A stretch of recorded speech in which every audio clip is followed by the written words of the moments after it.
का क्रश सबका था ना? था ना? कोविड के लिए बोल रही हूँ। सबका था ना? मेरा भी था। मुझे उससे बेहद इश्क था, उससे भी मुझसे इश्क था। बेहद था या नहीं था ये मुझे मालूम नहीं था, पर हम दोनों के बीच जो इश्क था ये हम दोनों के अलावा पूरे स्कूल को मालूम था। आज की बात करते हैं। आज वो यहाँ नहीं रहता, दूर रहता है। तो वो रांची आया हुआ था, मैं उसे मिलने बुलाई। तो यहाँ से कहानी शुरू है मेरी। मैं उसे प्यार से मिलने बुला रही थी। मैं उसे प्यार से मिलने बुला रही थी। उसने कहा थोड़ी देर में आता हूँ। थोड़ी देर। वक्त बीतता है हमें ये यकीन दिलाने के लिए कि कल वक्त वापस आएगा एक नया दिन लेकर। उसी वक्त के इंतजार में मैं उसका इंतजार कर रही थी, अपने सब्र का इंतकाल करके।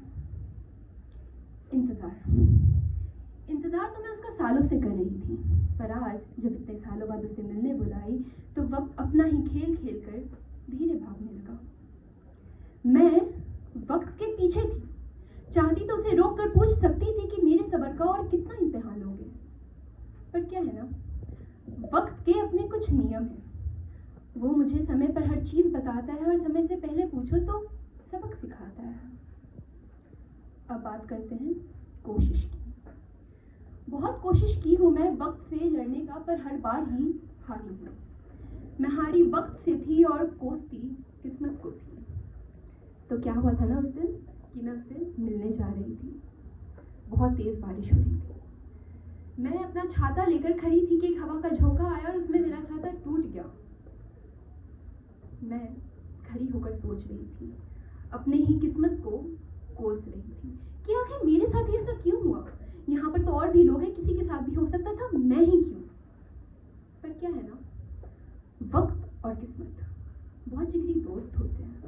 जो करते हैं आपस में करते हैं और साथ करते हैं। मैं पूरी तरीके से भीग चुकी थी, मैं उदास थी। मैं उसके पास पहुंची। उसने मुझे देखा, मैंने उसे देखा। उसने मुझसे पूछा, तुम्हें तो बारिश में भीगना पसंद था ना, तो फिर आज ये क्या है। मैं मुस्कुराई, मैं बोली, वो वक्त बीत गया। पर वक्त से 2 मिनट का वक्त लेकर मैं वापस उससे पूछी, वाकई क्या ये वक्त बीता है। अगर ये वक्त बीत गया है तो हम यहाँ क्यों मिल रहे हैं। हमारी कहानी तो बहुत पहले खत्म हो चुकी थी ना, जो कभी शुरू भी नहीं हुई थी। उसने वक्त को 2 मिनट का वक्त वापस करके मुझे बोला कि जरूरी नहीं कि कुछ कहानियों की शुरुआत अच्छी हो। नहीं हाँ, उसने मुझे कहा कि कुछ कहानियों की शुरुआत तो अच्छी होती है, पर आखिर में वो गम से डराती है। जरूरी नहीं कि हम हमारी कहानी में एक नहीं हो सके तो कविता में भी ना हो। मैं कुछ समझी नहीं, तो उसने मुझे समझाया एक कविता सुना के। उसने कहा कि किसी दिन मिलना मुझसे, हमारी अधूरी कहानी का जिक्र करेंगे हमारी कविता में। खूब रोएंगे कल की हंसी के लिए। तुम करना शिकायत मेरी, मैं तुम्हारी आंखों की तारीफ किया करूंगा। तुम बताना सबको कि तुम कितना प्यार करती हो मुझसे, मैं तुम्हें चांद बुलाऊंगा।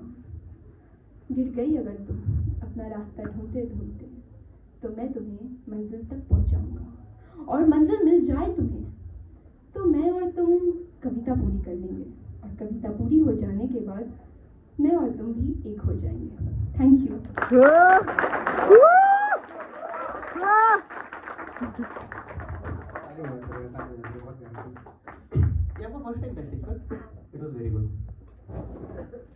देखो ऐसा तारीफ करने के बाद अब गाली देने में मजा आएगा, बुरा नहीं मानेगा इंसान।